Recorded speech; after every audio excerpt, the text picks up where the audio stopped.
This is iFanboy Pick of the Week 735, brought to you by Mack Weldon. For 20% off your first purchase, visit MackWeldon.com and enter promo code iFanboy at checkout. And iFanboy listeners just like you who are washing their hands, wearing their masks, and being cool. Hello, welcome to... Whoa, hello. Hello. Welcome to iFanboy Pick of the Week episode 735. Don't know what happened there. It could be that it's real early. I'm Conor Kilpatrick. This is my co-host, Josh Flanagan. Hello. And joining us this week is the internets and comicbook.com's James Viscardi. Hey, oh, the internets. I like that. Yeah. We are all belong of the internet now.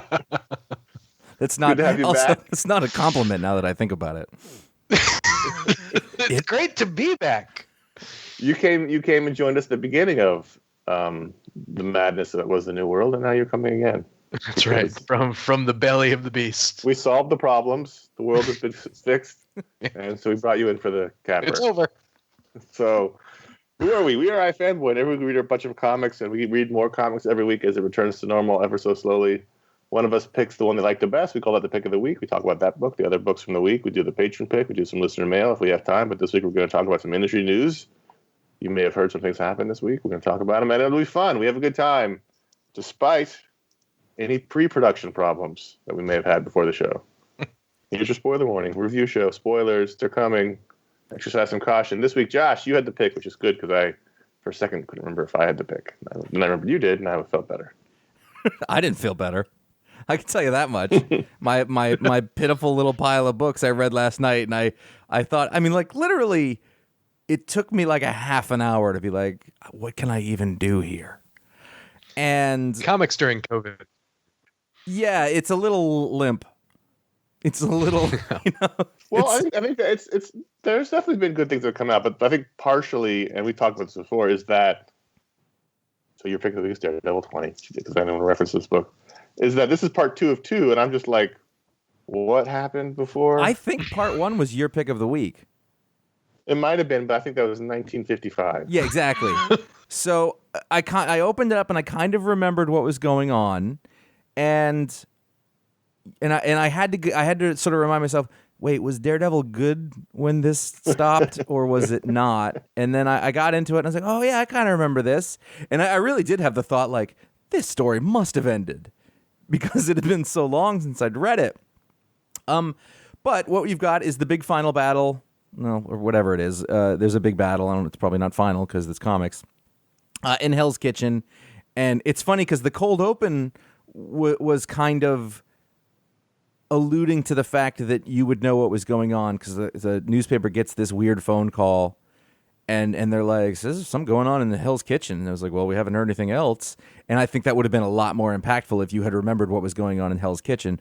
On the other hand, as a cold open of a movie, maybe it does work that well, you know, and then you sort of cut to all this madness that's going on there. And I was like, oh, right, the really rich people hired all of the supervillains to just go and wreak havoc on this area.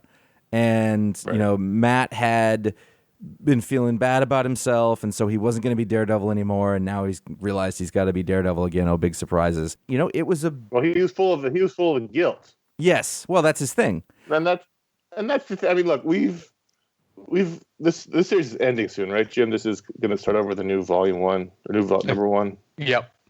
Of course it is. We have liked this series. We really liked it at the beginning. We've liked parts of it. Some of it in the middle kind of sagged and was boring. But it's all been driven by this idea that the very first couple of issues he accidentally caused someone's death. And the thing is, like, Daredevil's already super guilty. Mm-hmm. That's his thing. Like, that's his Jeff Johns one word is like guilt.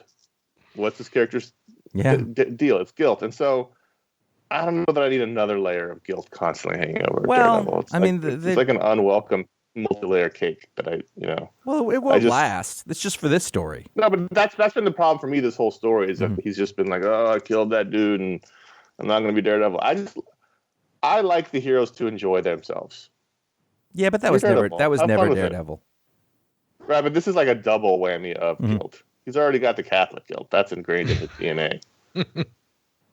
So I just like, because I enjoyed this issue because it's one big fight, and Marco Cicchetto is a beast Yeah. Even if Bullseye's costume here is completely stupid, Well, but you're going through my bullet points too fast. I'm sorry. I'm just saying the very ending where he does what he does, which I'm sure you'll get to. I was just like, oh right, okay.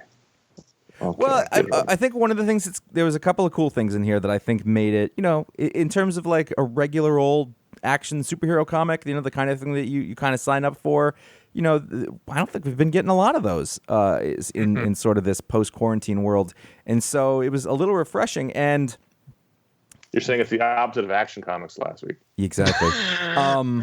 There was. But there were stakes is sort of the point. Like all of the usually if just Crossbones shows up, you're like, well, that's pretty bad. Or if Daredevil shows up, that's pretty bad. Or, not Daredevil, Bullseye. And then you've got Typhoid Mary, who I don't understand, but I meant to look it up too. It's like, wait, that's Sister Elizabeth? I don't know, whatever. You got the Rhino. You've got it's all Stiltman. Yeah, they even get an shit's going down with Stiltman showing up. Well, they really are still going on this like Stiltman's actually kind of dangerous thing. They've been on that for about 15 years. And I want to say I like Stiltman. I'm not making fun of Stiltman. Yeah. And then you have probably the best page turn in this is that Crossbones is about to kill some dude, and then gigantic Kingpin comes around, and knocks him out with a couple of brass knuckle rings. Just like Han Solo. Yep. Yeah. I loved that. I loved that moment though. And it was great. It totally took me by surprise. Yeah, 100%. And also, it made sense. Like he says, get off my citizens. And because as shitty as he is and an awful, like he really, the thing that makes him interesting is that he really does care about the city in his own way, in some way. And so you can buy that. And then so that next page, you have that classic, action movie hero back to back, which is made even more sort of interesting by the fact that Kingpin is 4 times larger than Matt, and Matt's in his little, his wife beater shirt, and it's just it was a lot of really good imagery. And you had said Marco Cicchetto really brought the thunder on this, and also like the colors by the person I don't know, Mattia Iacono. He usually colors himself. Yeah, the whole thing worked though. Like that sort of flaming red sort of background, like everything is on fire. Now that I'm saying it out loud, that's like, well, what's interesting too is that there's a lot of subtext in this book that probably wasn't there until a week ago. They couldn't have known. And it was a fun issue, and also like it kind of wrapped up. Like they ran away. It had. Well, they saved the kitchen. That story is over. Yeah, this is actually turning himself in for murder. Yeah, part 2 of 2. It was a good Daredevil issue. And that's not nothing. And you are absolutely still right about that costume. That is so bad. It's so bad because you know what he looks like? He looks like a minion. He looks like a henchman. He just looks like if Bullseye had guys. Like that's costume. Yeah. That's what he would look like. But yeah, Bullseye's costume is terrible. Again, I don't know what the compulsion is to take these classic, iconic, simple designs and make them stupid, but it's rampant within the comics industry at the moment. His face isn't even covered. I don't want to see Bullseye's face. Like I never like it when I see his face for some reason. Even on the old man Hawkeye? Didn't he like? Yeah. He had the hat. He was just covered. Like yeah. He just looks silly. Yeah, he does. Somebody's got that mask cut out. You look silly. You don't look scary. It's certainly not intimidating. It just looks like what's the guy Torpedo in G.I. Joe. Yeah. Who's a good dude. The thing about Cicchetto though is I love ever since Paulo Rivera totally changed the way that we look at Daredevil and his powers and all that, and how it's displayed in comics. The evolution from that has been a lot of fun, and I think the way that Marco does it is phenomenal. And there's a few instances in this book where I'm like, oh, okay, that is really cool. And so I just love that artists have been taking that and just adding a little bit to it, as time goes on. And it to me has totally changed the way I see, Daredevil and stuff. Like I go back and read some older stuff, and I'm like, I not that I don't like it as much, and it's still good stuff, but I really like how they show his powers now. He must draw digitally, right? Mm-hmm. Because that would be much easier to portray digitally. Because it's basically negative space white drawing with white, and so it's cool. There's that one page 17 on the digital reader where he sees all the dudes running at or all the people. That's pretty cool. It's cool. It is cool. It is good. That was one of the things that really stuck from that run. That was nice. And the compositions are really nice. We've been talking about it. Like we've been talking about the Kirby.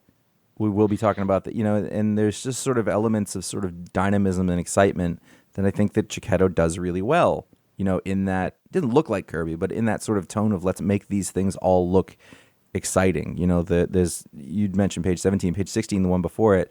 There's the Rhino going through that first panel. Yeah. There's an explosion and the bodies are flying everywhere and the angle's super canted and it is for a reason. It's not just. Well, I don't know if he's doing it on purpose, but it's just like straight out of the How to Draw Comics to Marvel way. Yeah. Yes. It's like low angle, canted angle. Like that was like drilled into you in that book. And look at that page in general.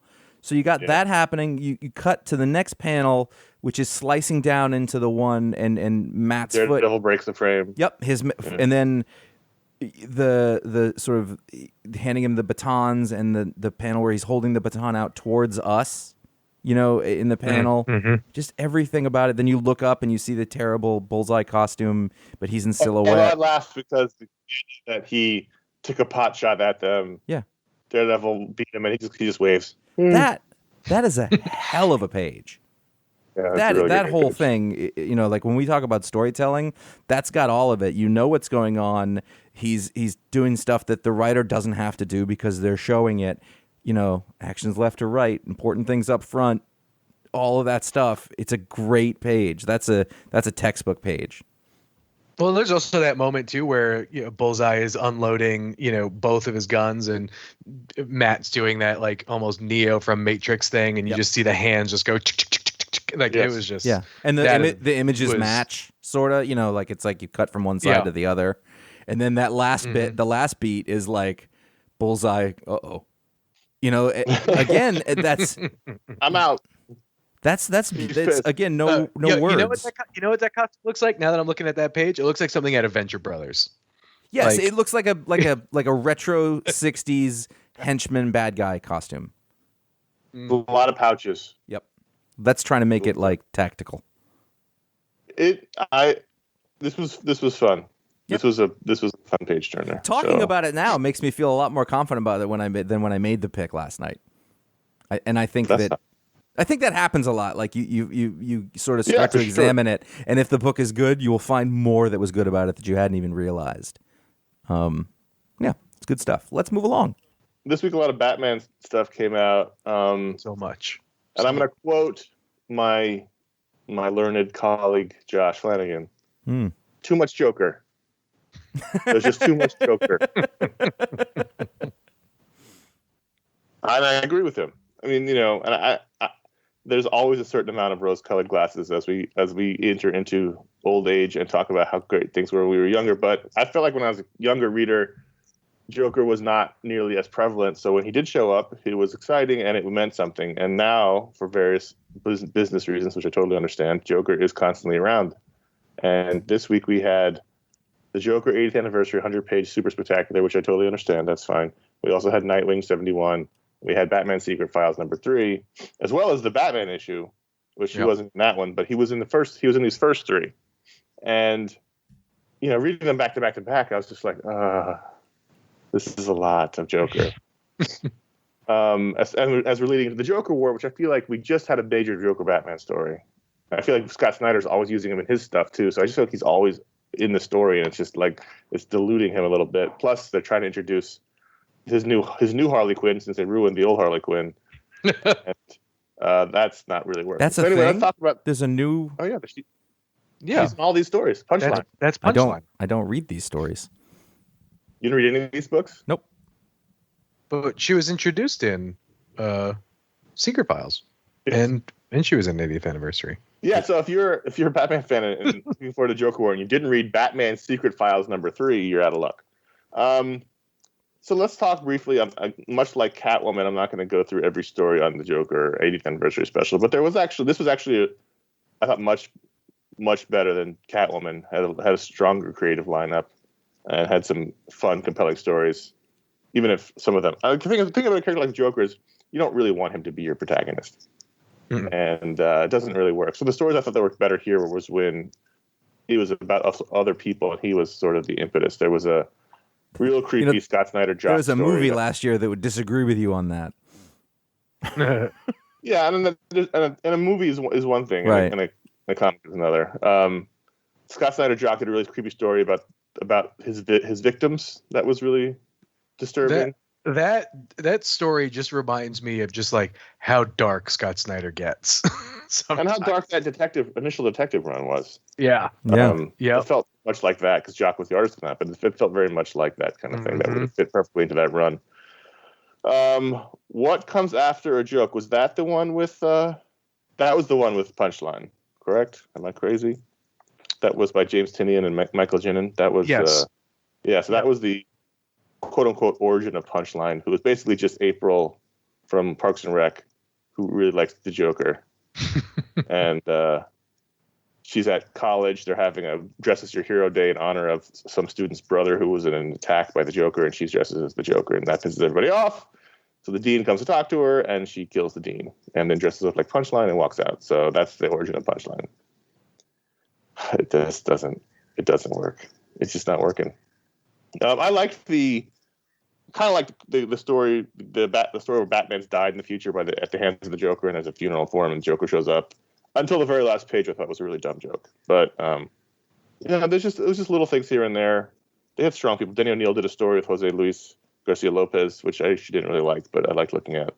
And Paul Dini did a story that was actually featured Harley as she should be, as his sidekick, which was good.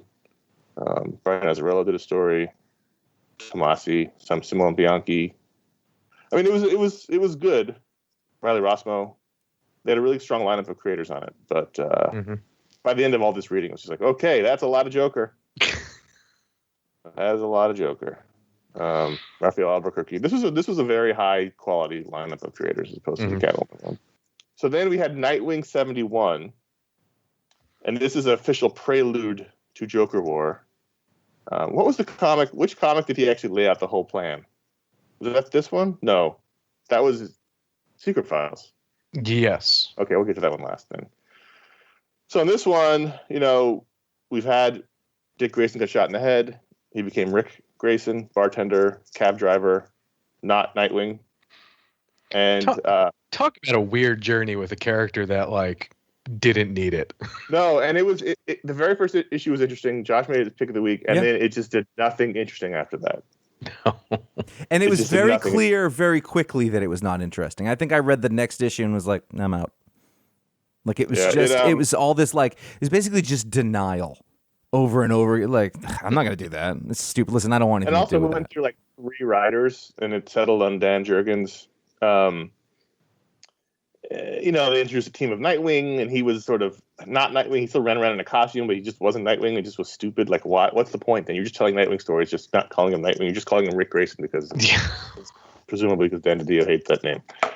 And he's gone now, so the name is going away. So he's been slowly getting his memory back. He realized that the doctor who treated his injury was a member of the Court of Owls. She implanted all these fake memories in his head. So he realizes he is Dick Grayson. And he was Nightwing, but he still doesn't remember it, so he still doesn't believe it, really. So here, a giant criminal breaks out of transportation to prison, and so he goes to help, leaving his girlfriend alone in the bar, and the Joker shows up to terrorize her. And he gets back just in time to confront the Joker, who says, hey, let's have a civilized chat. And he shows Dick the memory crystal that the doctor used to fuck up his memory. He says, I can put all your memories back.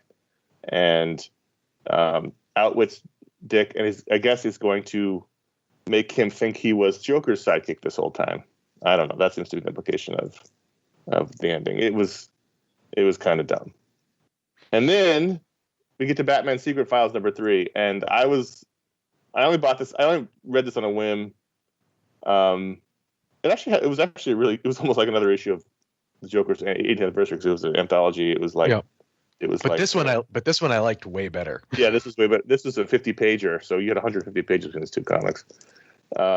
Featured a really interesting group of creators, including a John Paul Leon drawn story, which was terrific.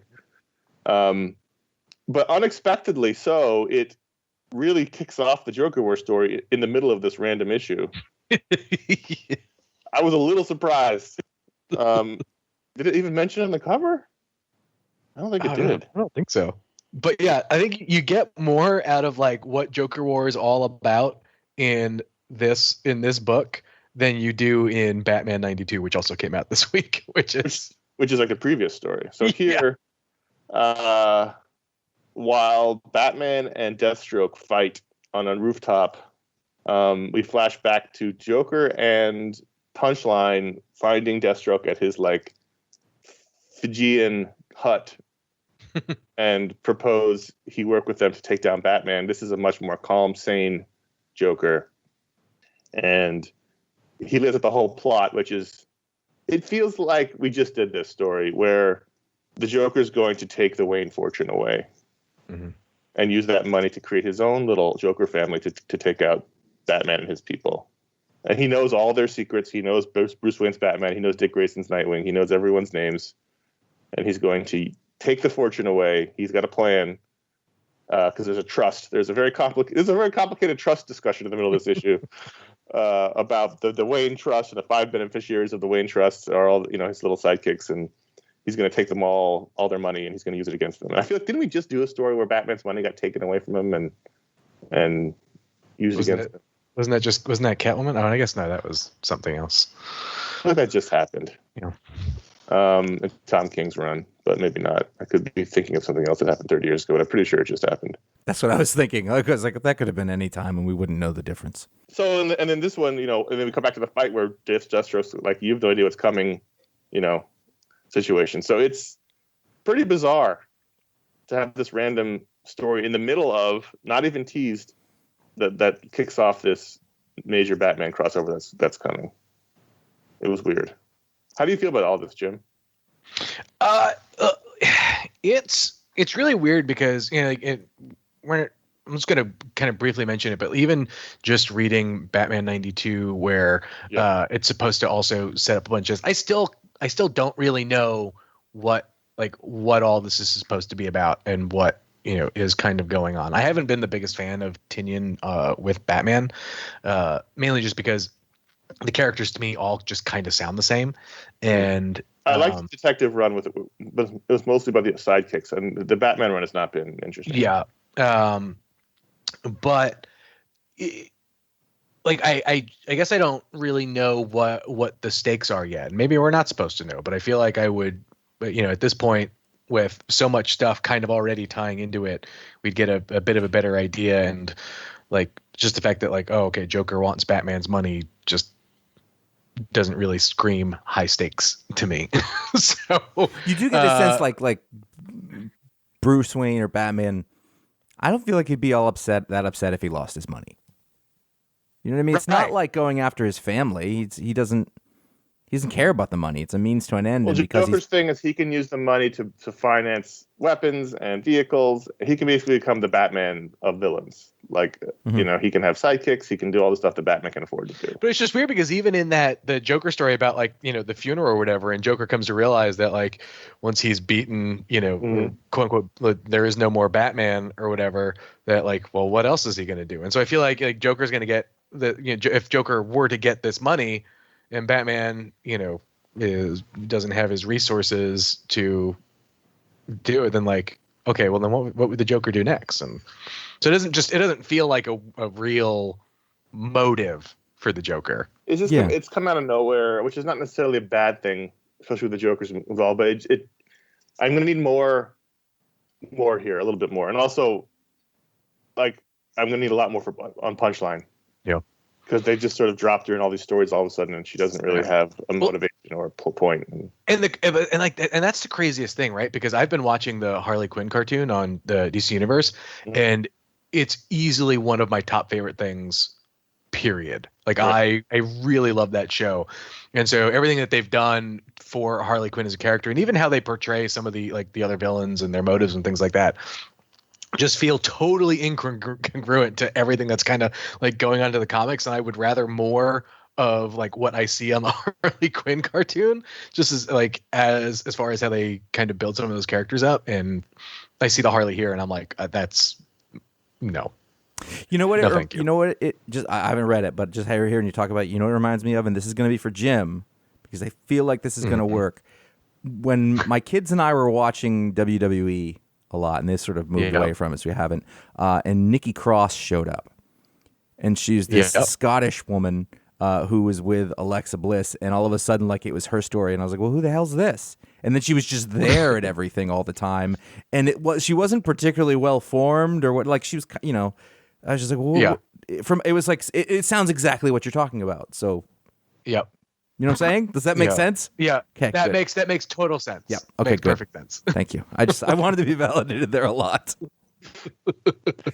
No, but yeah, and so that's the thing. It's like, you know, especially just given the very brief backstory that we, you know, or origin or whatever that we got from Punchline.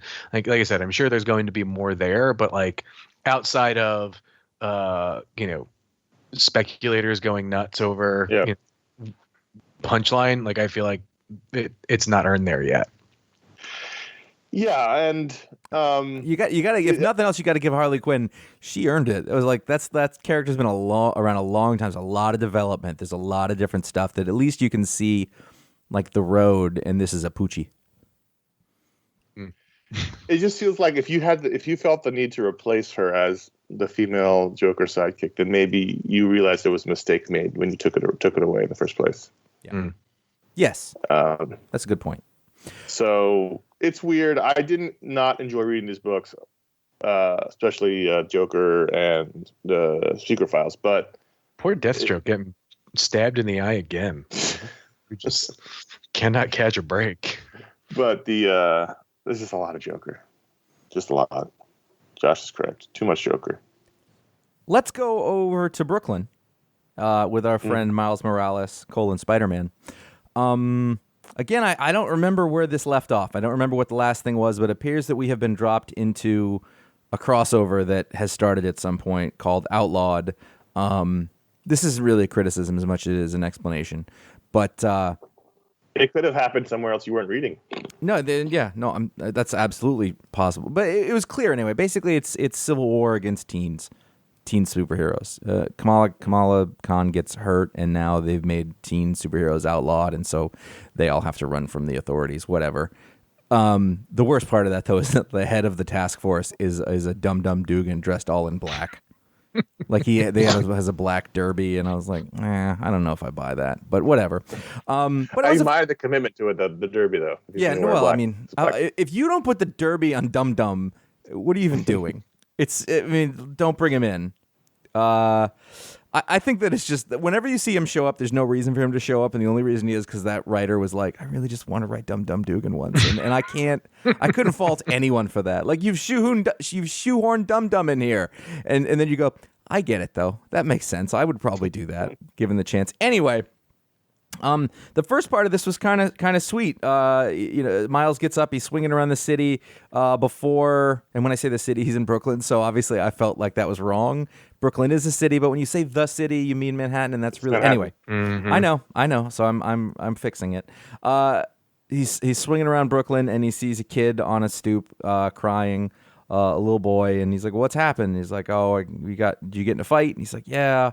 And then Spider-Man is just very impressed by the kid's clothes. He's like, that jacket is fire, which I guess is a thing kids say. I'm guessing it's more of a thing kids said like 3 years ago, but they're just catching up. No, they're still saying it. I know. Yeah. And basically he's really nice to this kid. And he's like, well, can I make you feel better? Sure. Are you afraid of heights? No. And so they like swing up in the air, and he takes selfies with them, and he's like, I'm your friend. If you get any more trouble, let me know, And so you're feeling really good, and you're up on high, and then he meets Dum Dum and his SS squad. And it was just a nice little superhero story. And one of the things I've noticed is that it is different than Bendis's Miles Morales, but much like the Into the Spider-Verse movie, it's probably more appropriate. Like, it was really easy for me to like Bendis as Miles Morales because it's just Bendis doing a kid superhero or whatever. But you realize that it did lack a certain authenticity to the extent of like, all right, this young black Latino boy does sound like a Jewish man. And now he doesn't sound so much like that. And I think, like, there's been a pivot in the sort of character, and also I feel like they've aged him a little. They've given him a little, like, they didn't make him into an adult with a wife, but they made him into a slightly more wizened character who's been through some stuff. And so it's not about hiding it from his parents. It's about, like, his parents know and they're okay with it. They're not super comfortable with it all the time, but it's like, I don't know. He's a little more mature and a little more authentic, and I think that it works pretty well. I don't know that they found the best stories for him yet, but I think the character is on a good track. And yeah, it was a fun little issue. I enjoyed it. That's good. Yeah. Did we know Dum Dum's full name? Because it is a great just that moment where he goes, "I'm Commander Timothy Aloysius Caldwell Dugan." Caldwalder. Cadwallader. Yeah, Cadwallader. I'm guessing yes. Okay. That sounds like a. I didn't, and I thought that was that was just a fun moment for sure. Yeah, it totally was, and but I do feel like that looks like Stan Lee to me, or it looks like Roy Thomas doing Stan Lee. That sort of long name. And anyway, Cadwallader. No one today is going to think to write something about this, that's Cadwallader. No one. That's you. Nope. That's true. That's your context clue. Hey, let's talk about our under things, shall we? This show is brought to you by Mack Weldon. I'm always glad to have them on. Mack Weldon, simply put, better than whatever you're wearing right now. It's a premium men's essential brand that believes in smart design and premium fabrics. They offer the industry-leading underwear, but it's so much more than just underwear. There's really one-stop shop for men's basics. I actually really like the word basics. Like, oh, it's just there's a black T-shirt or a colored T-shirt. There's a pair of sweatpants, lounge pants. There's socks. There's all of those things that you want that strong basis for the rest of the clothing, and especially now. And it's like, because if you're at home all the time, you really do want to be comfortable. And I'm reaching maybe faster than ever for my Ace sweatpants. And when this all started, there are other talking points, but I'm just going to tell you this stuff. When this all started, like I literally went, I need some new underwear. And I got like a few extra pairs of Mack Weldon. And this very morning, and not being aware this was on the show, I was at the point where, like, oh, I have to do laundry soon. And I pulled up one of the underwear, and I saw one of the new pair of Mack Weldon. I was like, yes, and it's going to be a good day. You know what I mean? Like, it's a foundational garment. It's totally. But your like, body and your outfit and your good feelings. This isn't even full of shit. Like, they hold up really well. I've had other brands. I've had other stuff. They all fall apart. The Mack Weldon stuff holds up really well. But there is something special about them being pretty new. Been washed once or twice. They're just broken in. Yeah. They're just perfect. I love wearing new clothes. Like, it's one of my, like, I will buy a pair of clothes and put it on immediately. They believe in, that's the reason for all this, is they believe in smart design, premium fabric, simple shopping. You go to the website. I've done it many times. You will not be confused about how to order your basics. They're the most comfortable underwear, socks, shirts, undershirts, hoodies, and sweatpants. I really want one of those hoodies, but the thing is, I have a lot of hoodies, and it's going to be hard to... But, oh, man, do I love a hoodie. There's the silver underwear and shirts that are naturally antimicrobial. Those are for yard work days, if I'm going to be honest with you. Those are, okay. We got to keep everything a little fresher than normal. They want you to be comfortable. If you do not like that first pair of underwear, you keep it. They will still refund you, no questions asked. I would love to hear from somebody who says they actually did that, because I do not think that exists, and then I would convince you otherwise to go buy some more and get into it. Not only do they look good, they perform well too. It's good for pretty much anything you want to do. There's a list of things like working out, going to work, going on dates. That's different, but eventually you will need those things. We hope so. Mack Weldon very much values its loyal customers. I think this is one of the reasons I actually went back and bought some, because I wanted to build up some points. So they created the Weldon Blue Loyalty Program. You create an account, you place an order for any amount, and you never pay for shipping again. So that's awesome. So now I ordered my underwear, shipping's off the table. Once you purchase $200 worth of products from Mack Weldon in aggregate, not only do you continue to receive free shipping, but you will also start saving 20% off every order you make for the next year. Wow. And I know that I actually said points, but there's not points. It's just you achieve the level, and then you get that bonus for the year. That's rad. They also grant you access to new products before they're released before anybody else, and as well as free gifts added to future orders. I literally right now want to go buy some more stuff to get to that threshold, so I can buy some more stuff. So if you want to get any of that for 20% already off your first order, if you never have, go to MackWeldon.com, enter the promo code iFanboy, and we're big fans. Big fans. Like, these Mack Weldon ads go on for too long. Like, I want people to be as happy as I am with that. Not even exaggeration. It's like when you read a great comic, we want to tell you about it. I'm like, man, you should wear these. It's pretty good. So that's Mack Weldon. Thank you so much for sponsoring the show. I'll stop. Is anybody else reading The Flash? I mean, someone must be. Well, I was really just meaning YouTube, but that's Nope. I have really liked a lot of Josh Williamson's run. When Reverse Flash shows up, I check out, or when things like that. I just can really never get into those characters. And you check out when the Reverse Flash shows up. Yeah, or just Well, I think this is a theme, though, is that so many of these books are relying very heavily on their alpha rogue over and over and over and over again. Yeah. That it gets... So, first of all, the most important thing to note is that I think I talked about the last issue, and I can't quit this book for whatever reason. This has been a forced Reverse Flash team up against this other character who I don't really care about. I don't know anything about. I honestly haven't really been paying that much attention to him. It's more about the interplay between the Flash and Reverse Flash. But Reverse Flash is ostensibly dead, so they had to go back using the cosmic treadmill to get him from the pre-Flashpoint timeline to help him out. And yet he's wearing the stupid costume with all the lines on it, even though he should be wearing the regular costume, which he was initially when they pulled him out. And I remarked about how I didn't know who to root for because he's wearing the better costume, and clearly that means I should give him some points. But all of a sudden, when they switched artists, he was back to be wearing the New 52 version. So that was the first problem. Can I say, you come to this stuff, this isn't going to go where you think it is right now. You come back to this stuff a lot with the costumes and the whatever, and a little part of me is just like, who cares? However, what you have just said indicates that these are major visual signifiers. Yeah. And you would think, because of that, and also because they started without the new costume, wow, it's the same writer and it's the same editor. Even if they switch artists, does no one say anything? Like, does no one want to hurt anyone's feelings? Like, oh, I'm so sorry. You actually want, or perhaps when you send the script, put him in the old costume. Like, these are visual elements that really matter in comic books. So when I say to you, kind of like, who really cares? Well, these people should care about this because that's a big deal in the format. And I care because this is the iconography of the medium. Like, yes. That's right. Yeah. Part of the look of the characters is part of it. Otherwise, I just might as well read the novelization. But anyway, I actually really did enjoy this issue. They team up. They save the day in an unusual way. The Reverse Flash shows some compassion to the bad guy, and that actually ends up winning.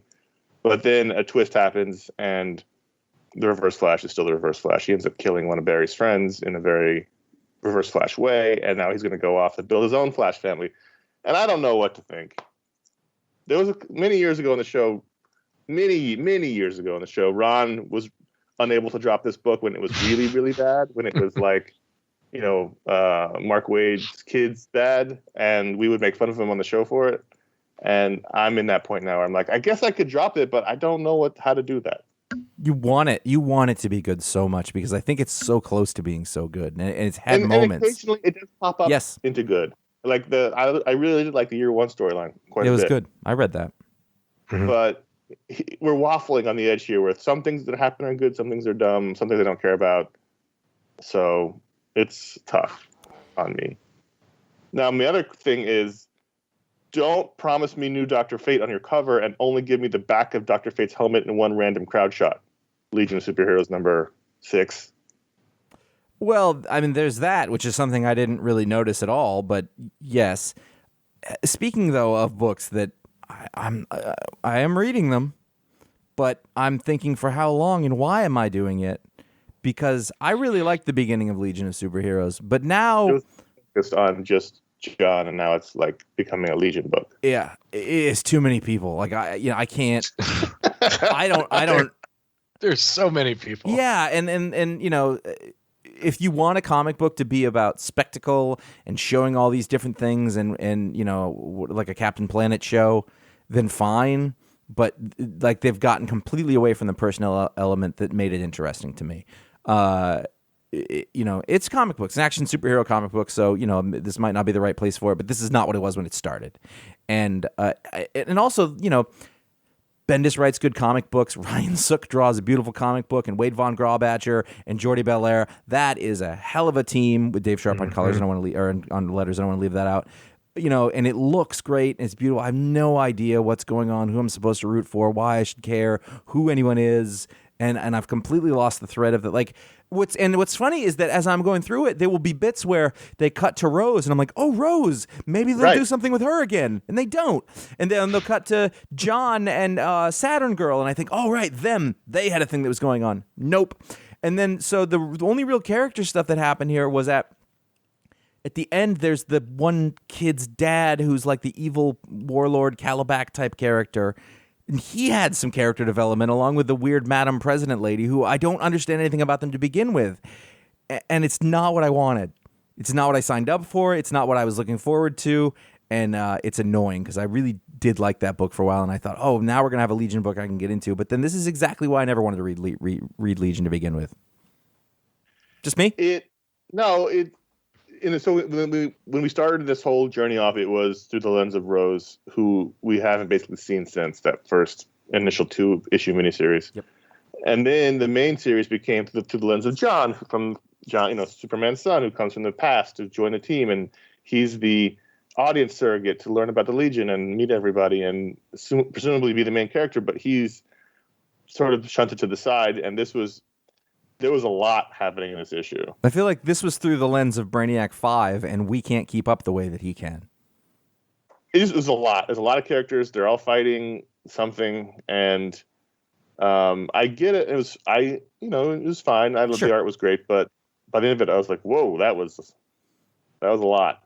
Yeah, it's just not intimate enough. Like it's a fine product, but it wasn't what I want. It's why I don't read Legion, and it's why I like the Legion books that had come before it. And so it's kind of, I guess trying to ride a line, so whatever. But Jim, you're a big Legion fan. I heard you're a fan. No, not even a little. I like this. Did you read any of these? This is a book I keep up with purely for the art because it's really really really good. I can't keep track of any of these characters. I have almost zero affinity for them, and it always just feels like a lot happening all at once, all the time. There was a thing I was getting an affinity for some of them. I was getting an affinity for Saturn Girl. I was getting an affinity for Brainiac 5, but we're only 6 issues in, so it's not like I can lean on that. Yeah, I can't tell if it's because of delay or something else, but I feel like Bendis has been writing Legion a lot longer than just 6 issues of. Well, it was the 2, so 8. It's been 8, but yeah, it feels like it's been a long time. Right. I think this is an actual monthly book, I believe. So our brains have been warped by double shipping. Yeah. Did you guys notice all those Joker heads in the back of every DC book? No. The masks? Yeah. They're all drawn by Ryan Sook.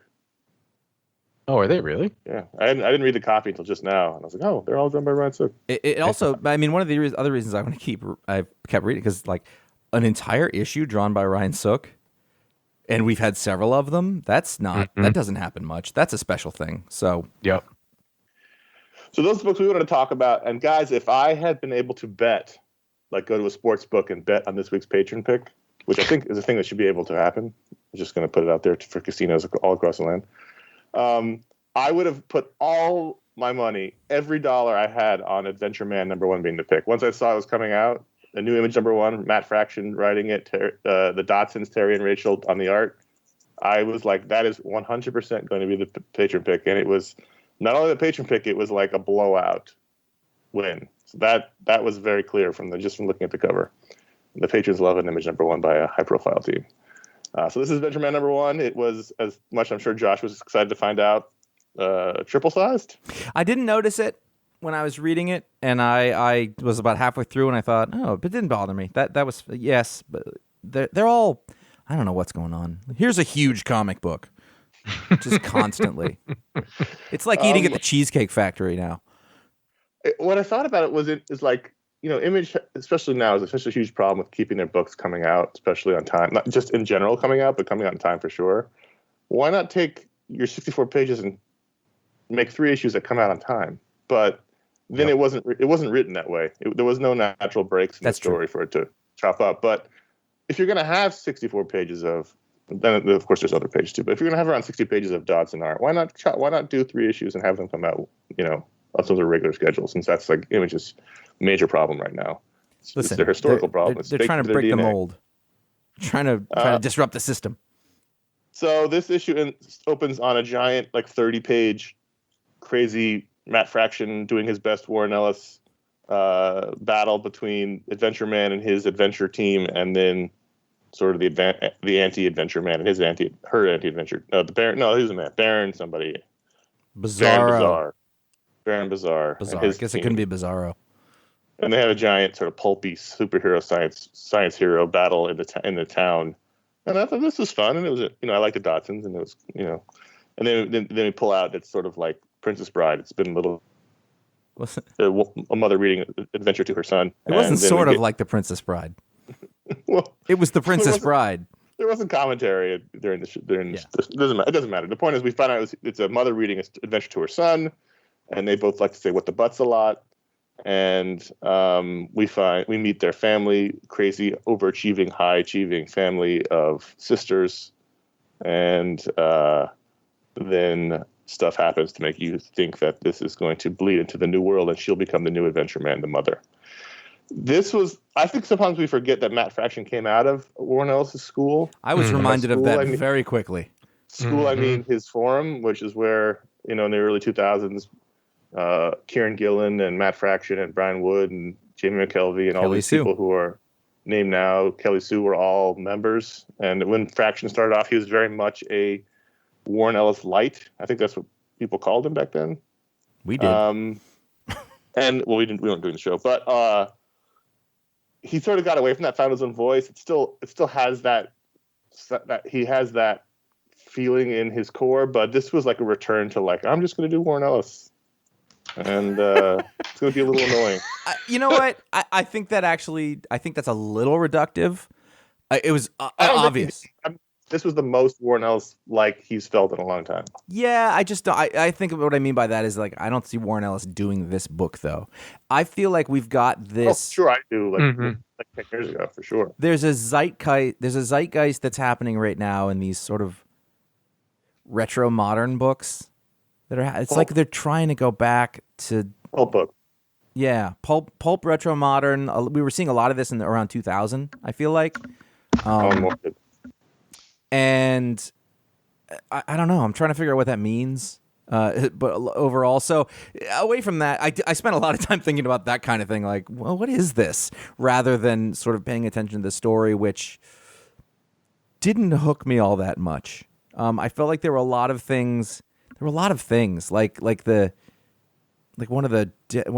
villains came out, I was like, oh, this is all like steampunky kind of. There was a Hellcat Maggie, which is a character straight out of Gangs of New York, and it did feel very much like, didn't I read this in 1999? Right. Or what almost felt more like, instead of Warren Ellis, it almost felt like more one of those Alan Moore ABC comics. Right. kind of things. That's kind of what it felt like to me, like a not Tom as Strong. like a not as good Tom Strong. That's kind of what I was getting at. And when I say not as good, I just mean it didn't seem to bring anything new to the table for. It's almost like, was it Promethea had a bit of this? So it was like Promethea mixed with Tom Strong. Mm-hmm. And because of that, this is the same thing that we were what was the pick? Was it last week? By it was the Kieran Gillen one with the insane Ludocrats. Was that last week? Whatever it was a couple weeks ago. Like that was kind of the same thing. Like, oh, this is a formula from before, and it's interesting, but it's not super compelling. And it's it looks really good, and there's a lot of thoughtfulness and energy into it. But I couldn't find a hook to grab onto. I think, and I'm already getting into the reviewy part, but I don't really know what to make of it other than I wanted to like it more than I did. And by the end, I was like, man, I miss Jimmy Olsen. Jim, what did you?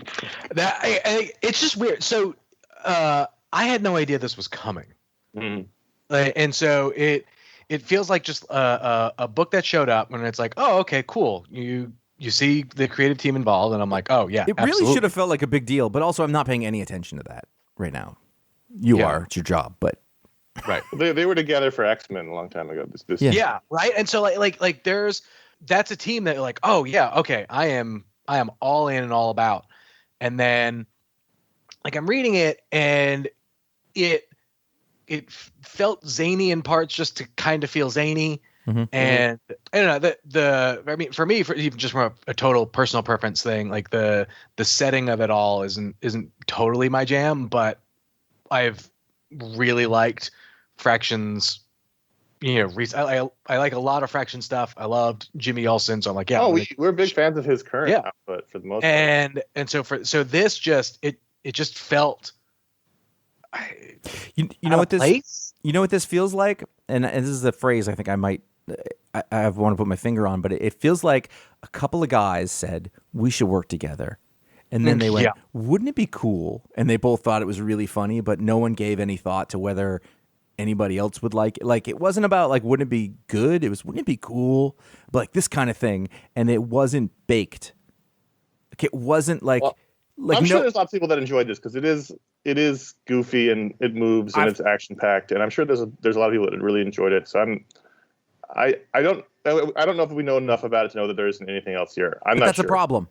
It's 64 pages. I get that for sure. It doesn't matter how long your first image issue is; it won't give you anything about what you're actually going to read. I actually enjoyed the fake world way more than the real one.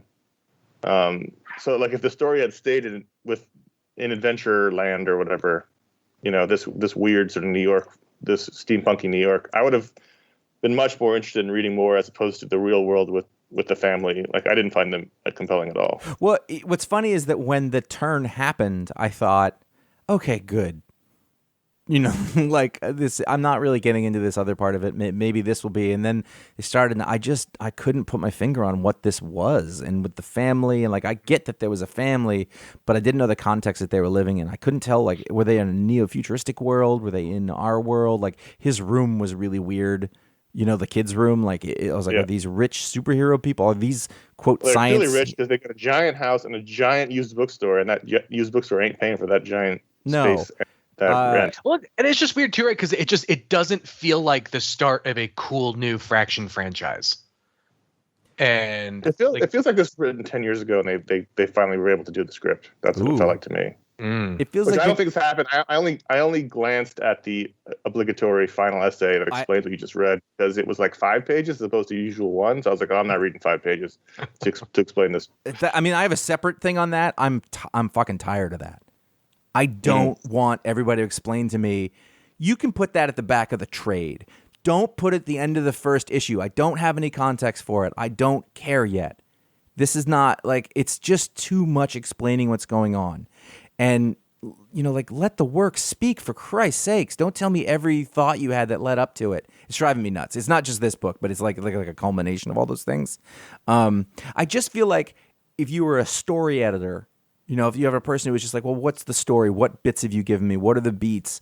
If they were here, they weren't very clear. They were lost in a muddle of ideas. A lot of ideas, a lot of concepts, a lot of feelings, a lot of emotion. but the story beats, if they existed, were not very clear. And by the end of it, 64 issues or 64 pages. The end of 64 pages, I better have a pretty good idea or a pretty good hook about what's going on. Other than that, felt cool, which is the only thing I had. Mm-hmm. If you thought it was cool, yeah. And this is. It sounds like I hated it. I didn't, but this is the exact same thing that when we talked about the Ludocrats. It's the exact. I mean, the story's not the same. It's the same feeling. Like it's a wow, wouldn't this be cool? And it's all this sort of cool shit. And well, but what is it? Like what's the story? That's really what is the story? Who am I supposed to care about and why? And I don't have any of that stuff. Like she's a mom, great. There's a lot of moms. She has a really good, smart son. So do I. Oh my god, I relate. Like I don't know. Mm-hmm. Sorry. So, Adventureman #1 from Image Comics. Let's do the ratings on it. Ratings. Out of 5, I'm going to give it. I'm going to give it 3.5. It looked really good, and I liked the first half a lot. I will, even though it was very old factiony and also very Warren Ellisy. Yeah, I will go. I'll go 3. And I know that sounds higher than what I was talking about, but there are times when you expect more. And I think okay doesn't cut it if this is your team. It looked beautiful. These are smart, really capable people. And I just what was that? Jim? I'm giving it a 3. Yeah. I think a lot of it's, to me, more of it was carried by the art than anything else. But who amongst us will be sticking with it?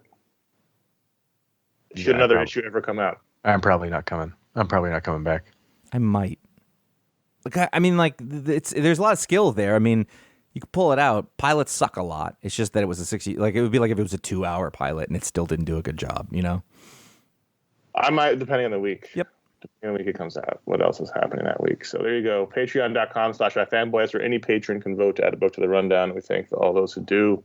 So any patron can vote to add a book to the rundown, but if you give it a $5 or higher level over at patreon.com/iFanboy, you can get your own superpower live on the show starting now. Now. Trae Sanford has I don't know if it's an ability, but this is the thing that happens. Anytime he gets in a car or any kind of vehicle, a ghostly apparition of the spirit of Carlos Santana appears next to him. Nobody can hear him or see him, but Carlos Santana is there just blabbing incoherently about everything that he can think of. You have to have the soul to drive the car, and I cannot show you. He's not dead. No, and it's not. No, he's not dead. But it is an incarnation of Carlos Santana talking exactly as he has incoherently in every documentary I've ever seen about music featuring Carlos Santana, where he said my favorite line: "Women say, I want to see you," and I say, "I cannot do to you what my music does to you." And he says things like that all the time. So he's stuck in a vehicle at all times with Carlos Santana. You love apparitions of famous people. Do I? Too powered. Yes. Okay. Yeah, that's fine. Nothing wrong with it. I'm just saying that's one of your go-to categories. I really thought it wasn't. I remember that Mark, Ron did the tiny Palpatine a long time that's ago. still one of the best ones. Mark Campbell. So you know how many people have powers that are offensive, like Cyclops will shoot his force blasts at his enemies, or Wolverine will slice them up with his claws. Or Mark Campbell, if he thinks really hard and concentrates and sort of strains, his enemy will lose a tooth. It'll just pop right out of his head.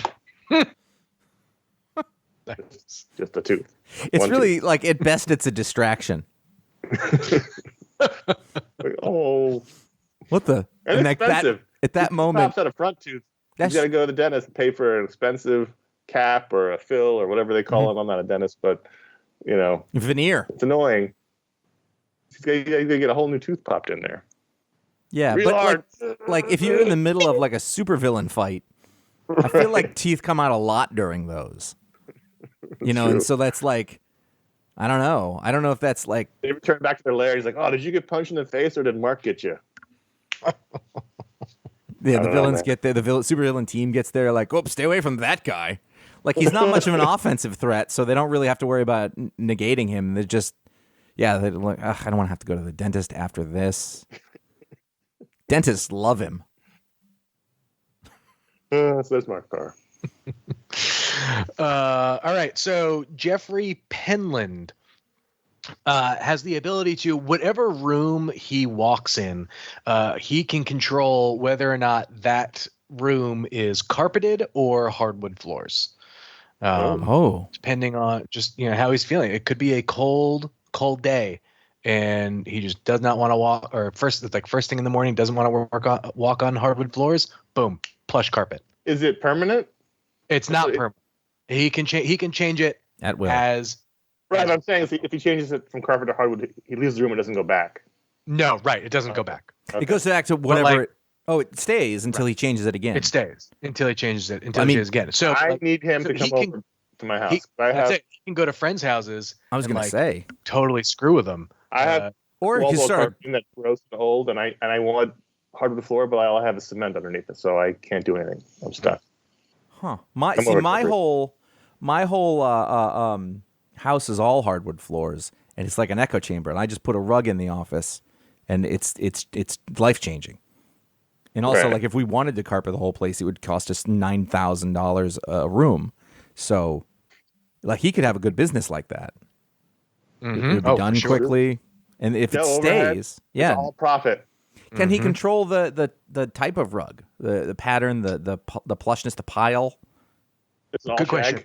No, it is very basic standard level carpeting. Oh, it's the so only that would only that would put a real crimp on his business then. Sure. Yeah.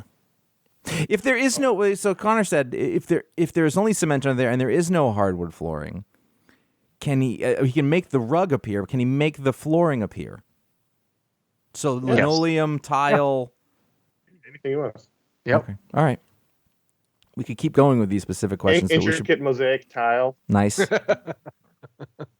Thanks to our patrons this week. Patreon.com/iFanboy is where they go to support the show, and that's where you can go as well. We mentioned last week we've got a new stretch goal, which we put in between where we are now and the quarterly barbecue video show, and that is the G.I. Joe show, where we will take a look at G.I. Joe, Real American Hero, the series, one episode at a time. And so if you want to reach that goal, you want to hear the show, we had people email us last week and say, hey, keep doing it on the regular show. We're not doing that. We explained we're doing it on a special show if we reach that stretch goal. Patreon.com/iFanboy.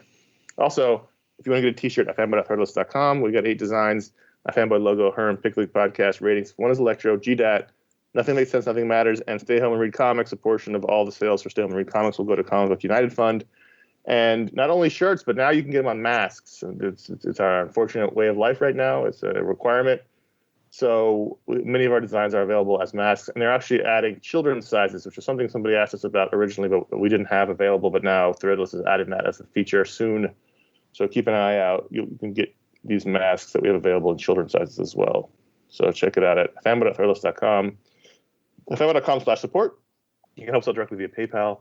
And fanboy.com/Amazon. You can find links to our Booksplode books and general link. And we thank everyone who uses any of these methods to help support the show. You keep it going. You keep it so we can pay the bills and take up the time in our lives to do the show. We do appreciate that. It helps very much. We also lavish expensive gifts on all of our show guests. So, did you get the gift bag, by the way? No, it must be coming. Maybe I'll check the mailbox today. We FedEx them same day, overnight for first delivery. The shipping alone is hundreds of dollars. And then, but it turns out that our intern we had sent on a lush vacation a while ago to Costa Rica. So, of course, they've been quarantined there for some time. So it's true that our gift bags have been delayed. That's fair. So last time Jim was here, we talked about, that was when COVID-19 basically hit. Everybody went into quarantine. Comic stores closed down. Diamond stopped shipping books. We talked about comics in the age of COVID-19 and what it was going to mean and what was going to happen to the industry. Stores were going to close, which we've already seen happen. But one thing we didn't anticipate in that discussion, Jim, was DC seemingly abruptly leaving its relationship with Diamond and sticking with the 2 new companies that popped up during this crisis, which was It's Luna and MCS. Luna and UCS. UCS. That's the other one's Marvel. UCS is owned by Midtown Comics, and Lunar Distribution is owned by DCBS. And so those companies stepped into the void when Diamond stopped shipping, and now DC has switched over to be distributed by them. And you, as a comic reader, may wonder, what do I care about that? I just want to read my books, and that's totally valid. You may not care. But it is a major thing that's happened in the industry. News this big hasn't happened in a while, just from a foundational business level in the comics industry. What are your thoughts, Jim? You're deep in the industry. You know everybody. You're working in it. It's definitely a weird situation. More and more, it feels like DC is not necessarily trying to get out of the periodical game, but it feels that it's growing more and more less important to them. At the same time, I look at this like you go to the grocery store and if you are picking up bananas, you don't care where the bananas come from. You just want the bananas. And so you're going to, if you go to the grocery store, bananas will be there and you'll be able to get them. Right. For the average fan, like the average, DC fan, like DC Comics will still be made available. And your shop will still have the opportunity to get them. And it's just a new distributor. Is it more work for the retailer? Yes. Is it more costly? It's a bit more costly depending on who you talk to. I've spoken to some retailers who have said they've gotten very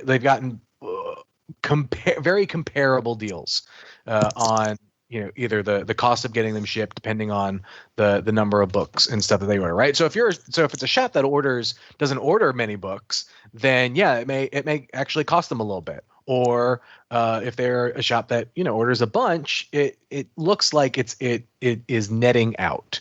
And so obviously there's a lot of people are pointing to when Marvel did Heroes World. And Heroes World was the distributor was another distributor that Marvel bought and would distribute Marvel books, and then Heroes went out of business and Marvel came back to Diamond. To me, I feel the economics of the comics industry during Marvel and Heroes World is very different than the economics of comics now. And what I mean by that 10. Is right. And so it's almost a completely different landscape that I don't think is going to have as much of an impact as a lot of people, want to see. Now, the biggest thing is this feels like a kick to the industry while the industry is down. The timing on this couldn't have been worse. And in that, because you're doing this at a time where retailers are trying to figure out their cash flow, right? So they are not getting the normal number of comic books that are coming into their shop on a regular basis. They're not getting the foot traffic that they normally get because of various, depending on where you're still closed for the most part. Many of them. Yeah, if your store is still closed, or whatnot, and so to then ask retailers, oh, hey, we need you to figure out this system and figure out, how you're going to be able to allocate money this way during all this. And that feels like a real low blow and a cheap shot. Could DC have waited to do it? I don't see why not. What I feel like is also happening too, where DC's contract with Diamond was up, and Diamond, may not have been able to give DC the deal that DC may have wanted, and so they went to go find partners who would. And this may totally come back and bite them, but that's more of a time will tell kind of thing, and whether or not it will or will not. there's still a lot of stuff that you can get from Diamond, and believe me, there are plenty of problems with Diamond, but it being a place where you can get not just comics, but you can get games and you can get collectibles and things like that. Yeah. Merchandise makes Diamond incredibly appealing for retailers to use because they're getting more than just comics. One-stop shopping for all their store needs. Absolutely. And so, go ahead. Well, I was going to say, I think your banana analogy was pretty apt because I'm trying to think of another industry in which the consumers are so intimately aware of the machinations of shipping and distribution as comics and have opinions on. I'm not to say everyone who goes in the comic shop on Wednesday, knows or cares about Diamond, but I can't think of anything else where people really have opinions on how their product is shipped to their retailer.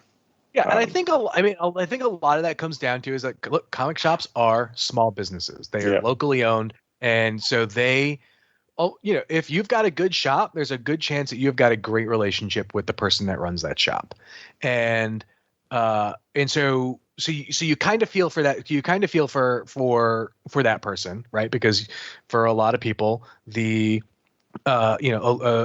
local comic book shop is a place to get away. It's a place to hang out. It's a place to, meet new friends or catch up with friends. And so there's a lot of extra investment there, but at the same time, your retailer is going to have to do whatever is good for his business. And like I said, judging by what I've seen outside of a number, there are some folks who are at the very extreme calling it an all-out war against the comics industry, and then there are others who are just like, they don't want the extra step. They're not necessarily sure they can afford the extra step in a time where they don't want to have to figure out a totally new ordering system during a time where they don't even know what books they may or may not get 2 or 3 weeks out, or how many people are going to come get them. I mean, right. Exactly. That's it. Like, they don't know. People, I think, don't understand what their market is at all right now. Nor could there's no precedent. There's no data to draw from. So yeah, that's a really good point. Like, if this was a normal time, it would have a different effect. Right. And look, Diamond offers discounts on your bulk order, right? So if you order, if you order up to X amount, then you may get a break on your shipping, or on your freight, in addition to whatever the publisher discounts may or may not give you. Mm-hmm. And so I get where a lot of the outrage is, because it's change is hard, change is new, change is different, and change may not always be for the best. But I still, like I said, I think the landscape of comics right now is nothing we've ever seen before, and is different, and is so different from everything that we've seen before. Mm-hmm. Even pre, COVID and whatever, I still think a move like this would be more okay, because, like I said, like when everything was just kind of, working as it was, I don't think there would be as much of the blowback on it. And so everyone's scared about their future. So any small business that gets a change to their business is going to freak out. But I think, to me, the really interesting thing about this is it shows definitively that AT&T has no compunction to keep business as usual going in comics. No, they do not care. This is the way you've always done it. Who cares? Mm-hmm. But for years it was Warner Brothers owns DC, and when's Warner Brothers going to change it? And everyone was always scared about something happening. And Warner Brothers, for the most part, kept their hands off. And now that AT&T owns Warner Brothers, so DC has two corporate parents, a parent and a grandparent. The grandparents are like, "Fuck this! Why have you done it this way the whole time?" And it may not be good for the industry. It may be good for the industry. Who knows? And you started off talking about them. The feeling is that they may feel like single issues are not as important. They make tens of millions of dollars off of trade sales and book sales to the book market and the comic stores, but a lot to the book market. And digital is still a small percentage. It's 10 to 20% of total market, but it did the statement did sort of that they released did sort of read like they don't really care about the single issue sales. Right. That was the read I got. I don't know if that's true or not. Yeah, well, but I think also too, like, you know, when Diamond had to restructure their payment system to get through, you know, the COVID crisis, that seemed to be the sticking point for whoever higher up on the DC side to be like, no, we can't do this. We need to make sure we're getting paid in full regularly. Or also anyone can look at your division and say you're reliant on one other company for all of your distribution. Yeah. That's not happening. Yeah, but I think also too, even just from the pure like PR side of it, right? Like this for what it looks like was done with almost no retailer input. Like insight. Like it took everyone by surprise. It took retailers by surprise. It took creators by surprise. It took everyone by surprise in a move that we could have used a bit more finesse, you know, at least or prep. Like, you know, obviously when they, like you mentioned earlier, you know, when they made the move to find the quote temporary distributors, you know, we thought, okay, well, this is probably just cracking that door open for. It went from cracking the door open to blowing it down. Yeah, they kicked it in. Yeah, and it just like, you know, it seems like they didn't talk to retailers about this. They got, you know, no input really there. And what it really points to is like, who is the leadership at DC right now? We don't know because nobody, like, right? No one knows. Like they have like 6 heads of the company, and you know, Dan Nelson left, and Didia was ousted, and there's Jim Lee and there's Bob Harris, and there's the Hank Cannells, and there's a whole bunch of people. I mean, who knows who's ultimately making decisions? And I just want to make clear, I'm not for or against this move. I can just understand why a new corporate head would come in and say, this is stupid. We're not doing this way anymore. I can see it. I'm not saying it's good or bad. I'm not for or against it. I'm just saying if I can understand why an AT&T executive who we see how bad they are running Warner Brothers, so they're really bad at running entertainment companies. So I can see why they'd come in and say, this is really dumb. Why are we relying on one company that's always sort of seemingly teetering on the brink of being insolvent? Yeah. You know, to distribute all of our material. This is crazy. We already use Penguin Random House for our books, and they make a lot more money for us. Why don't we just do that or do something else? So I can see why they would make that decision. We finally have a corporate overload in comics that does not care about the product as much as the profit. Or the industry. There's not a sense of like us. You know, I mean, like us as a whole. It's a, you know, what about our company? Like who cares about the other companies? Which has always been sort of the joke. You know, like Marvel versus DC, we're better than you, but it was always understood to be a symbiotic thing.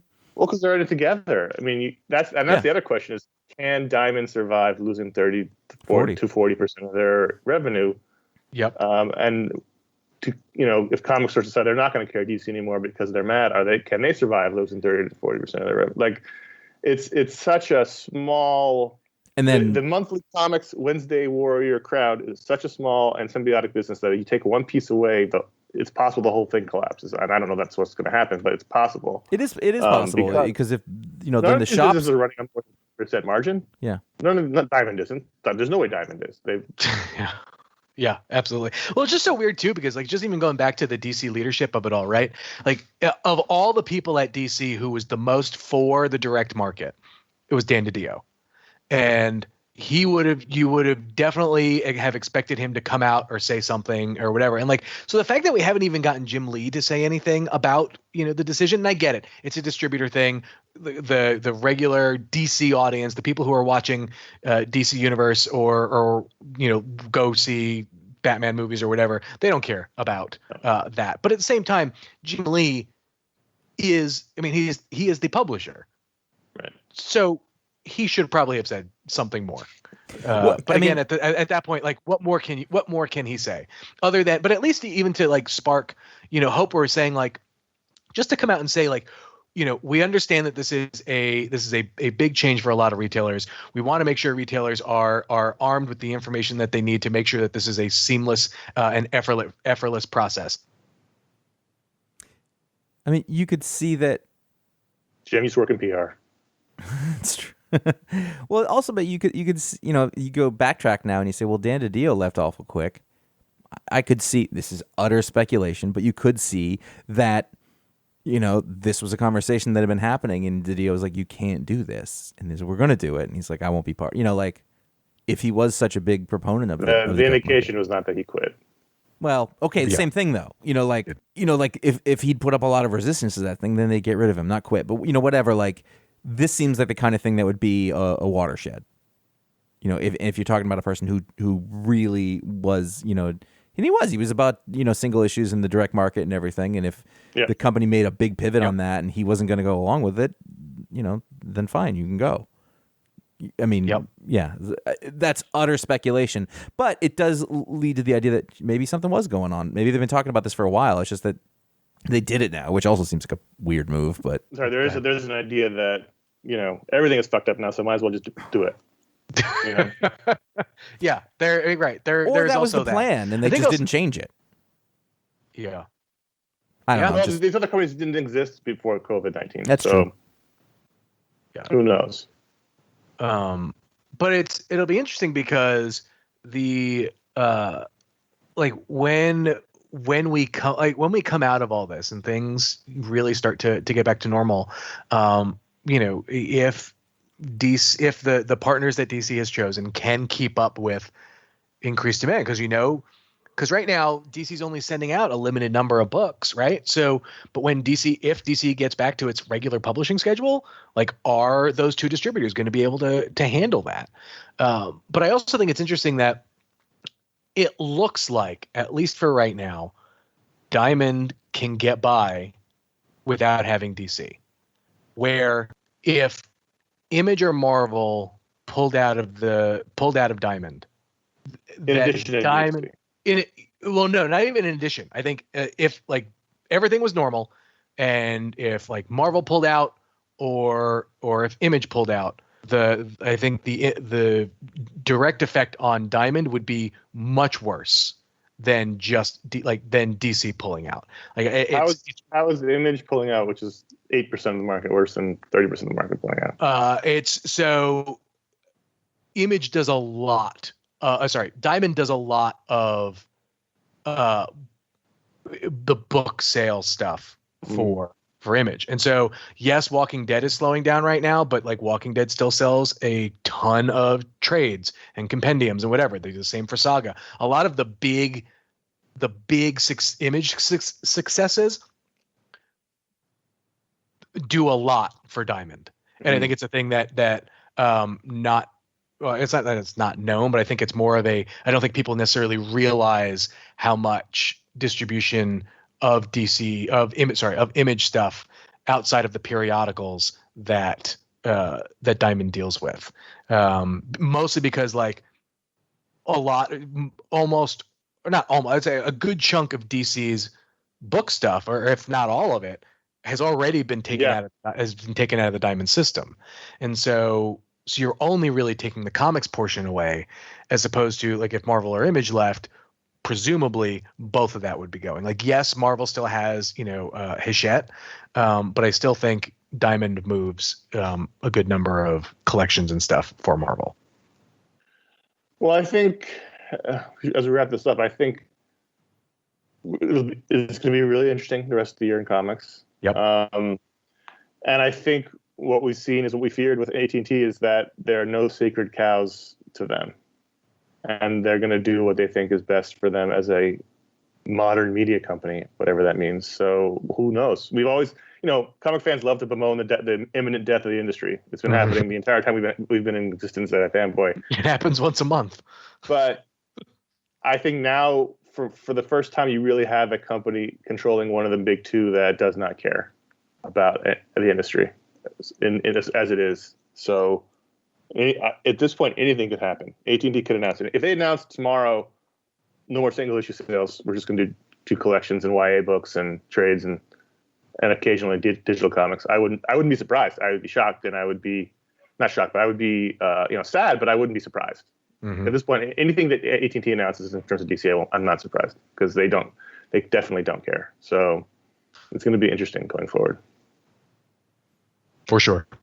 Yeah. So next time we have you on, Jim, we'll just make it a regular day.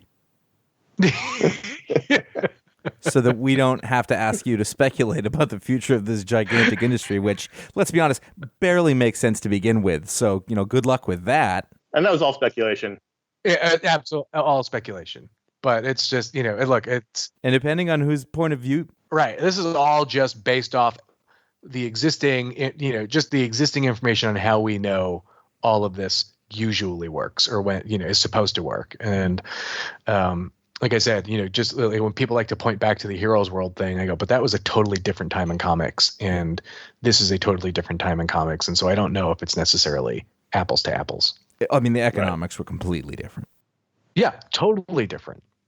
Well, we're going to skip emails because we had that discussion, but contact@ifanboy.com is where you can write us in. We got a bunch of good emails this week, so we'll get back to them next week.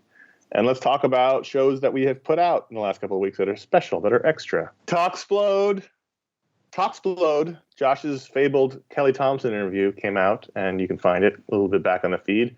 You can also find the Animation Brain Trust discussing Justice League Dark Apocalypse War, which closed out the shared universe there in those movies. So everything's changing at DC. And then coming soon, very soon, I believe, will be Media Explode number 3. I think we're going to record that next week. Or this coming week, and so it'll get to you soon. We have a topic. Should we tease the topic, even though we haven't fully locked it down, so people have time to? Well, tell them. We're going to do an episode discussing That Thing You Do, the Tom Hanks classic. We are all about 20 to 25-year-old movies. So we'll open with our standard talking about what we've been watching, but then we're going to do most of the show about That Thing You Do. So if you've never seen it or you want to watch it in preparation, that's going to come out soon. That Thing You Do is going to be the topic of the next Media Explode. So there you go. And also, we are diligently reading Jack Kirby's New Gods, a large 400-plus page volume of some eye-shattering. Yeah, but we're getting near the end of that, and so as soon as we're ready for that, we're very close. We're going to record that book Explode. Like we said before, we didn't really want to rush it. We want to be able to read the thing and be able to have a good conversation about it because it's 1,000% worth it. So that will be coming soon. I don't have a date on it yet, but it'll be a good show. I've no doubt. Also coming soon next weekend will be our next hangout. We had opened up the Patreon hangout to the general audience during lockdown. I guess maybe that'll be the last one we open up to the general audience. People are still in lockdown, but they're coming out of it. I don't know. This next one will still be open to the public. But that'll be happening next Saturday, which is the 20th. That's the date, next Saturday. Yep. So that's, what month is it? June 20th will be the next hangout. So you can find details for that on our social media channels. Or just keep an eye out for that on the 20th. And then in the meantime, ifanboy.com is where you can find all the podcasts we talked about. You can find out what the pick of the week is before the show comes out by liking facebook.com/ifanboy and following @ifanboy on Twitter and @ifanboy comics on Instagram, which also features the Best Week in Panels feature. That's 2 features in one sentence for you. Individually, we are @CS Kilpatrick on Instagram, @J Flanagan on Twitter and Instagram. And Jim, what are you? @Jim Viscardi, everywhere. @Jim Viscardi everywhere. And also comicbook.com is where you should go for all your comic news. Comic news, lists. Movie news. 10 things TV you missed news. in the trailer. That's right. All at comicbook.com. Some guy said Movie something. Movie stills. All that stuff. Yep. Comicbook.com. We Josh out of love. I Josh just we used to do it ourselves. Yeah. Go ahead. Well, hold on. One last thing. Subscribe to your YouTube page at youtube.com/ifanboy. That's where we're re-uploading the old shows, which was unlocked by the patrons. And this week we had Ron doing a mini about noble causes, which was, I'm sure, everyone very excited to see 12 years later. And then 2 shows in a row from the regular full-length show, in which we answered viewer mail questions, which I don't think we realized we did at the time. Oh, because there was one in the middle that we already released to YouTube. So we did a viewer mail show for answering comics for people who don't like superheroes, and also we did a voicemail show, which was always fun to do. So those are up on the YouTube page right now. The sad thing will be people watch those and realize we're still giving the same answers. Wait a minute, you guys haven't developed at all. If you like this show, you can write a midsection I have. You can write a review. You're not kidding, buddy. If you like this show, you can write a review at Apple Podcasts, leave a star rating, or anywhere that you are having your podcast aggregated and distributed. you should do that at those places, not just for the Wait, show. does Diamond distribute the show? Probably. At least they did. Well, I signed a new deal. I didn't tell anybody. Yeah, it's gonna crush the podcast industry. Better yet, tell people about it. Let your friends know about it. Direct communications. Put it on the social media. Whatever it is that you feel is best for that. You can yell a muffled recommendation at somebody from under your face mask from across the street. Like that kind of thing. That'll be the case. We miss Ron. He didn't come with us this week, but maybe it'll happen. Maybe the patrons will make that happen. Also, it's a rough world out there right now. Please take care of each other. I hope we've said this before, but Jesus, now more than ever, I hope you found some respite and enjoyment in the show that we just did. We certainly do. So I hope that spreads out there. And that's going to be it. I'm Josh. I am Connor. I'm Jim. Yeah, you are. I changed the order up. Jim. No problem. All right. Thanks, everyone.